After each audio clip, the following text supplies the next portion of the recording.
The late Middle Ages were marked by terror on the high seas. Peaceful villages trembled at the sight of Viking ships. They would come, displace the inhabitants, and settle on land. The Vikings had no concept of sovereignty. They believed in power and power only. Does this sound familiar?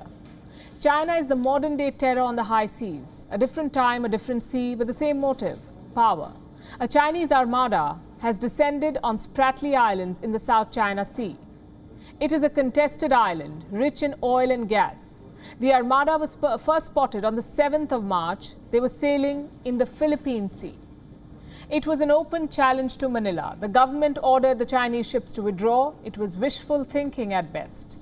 Far from pulling back, the Chinese vessels fanned out. They now spread across the Philippines' exclusive economic zone. 200 Chinese ships languidly anchored in foreign waters. The Philippines has called it an incursion, but it is fast resembling a well-planned invasion. Because not only have the ships crossed over, they're planning to stay. The Philippine military have found illegal man-made structures on the island, specifically near the Union Banks. This is where the massive Chinese buildup has been observed. So what does China have to say for itself? It's time to play the broken tape recorder again. We've seen this template repeatedly over the years. China first intrudes into foreign waters, and when there is international protest, it responds with the same defense. The island belongs to the People's Republic. With the joint efforts of countries in the region, the situation in the South China Sea is generally stable. Whitsun Reef is part of China's Spratly Islands and has always been an important wind shelter for Chinese fishing boats. It is perfectly normal for Chinese fishing boats to take shelter in the waters around the reef.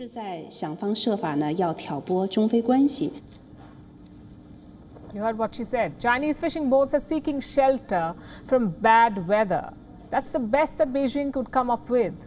The maritime gods must be really angry with China because they've cursed it with a month-long spell of bad weather, a month long. And who exactly are these fishermen with seemingly endless funds? They've been anchored for close to a month and are not showing any interest in moving. The end game is clear. China wants to settle the reef, build an artificial island there, or military bases perhaps, basically take control. There is precedent for this. In 2012, China moved in to Scarborough Shoal. Until then, the reef was administered by the Philippines. Chinese warships sailed into the region and took control. But times have changed. The South China Sea is not just a far-off oriental water body. It is a leading geopolitical battleground. The US and its allies are a lot more engaged in the region now, and that's what the Philippines is banking on. National security advisors from the US and the Philippines discussed the recent Chinese buildup. The White House has promised its support, so has Canada, Australia and Japan. But China does not care about its image. It wants power. It wants territory. So are things heading towards a standoff? There are reports that NATO is considering deployments to the region. This is a chance for Joe Biden to come good on his Indo-Pacific rhetoric. For China, this marks a sharp escalation. A dozen boats is a message. An armada of 200-plus ships is a signal of war. So far, Beijing has been happy doing checkbook diplomacy, suffocating nations under the burden of debt. But what happens when that strategy fails? Beijing did try to woo Manila with money. But in 2020, President Duterte rubbished Chinese claims over the South China Sea. The wallet had failed. It was time for the gun. Let me end by circling back to the Vikings. History remembers them as barbarians, like most invaders are. But in the Middle Ages, those Norsemen had the excuse of not knowing better. Today, in the civilized and globalized world, what is China's excuse, other than its craze and lust for power?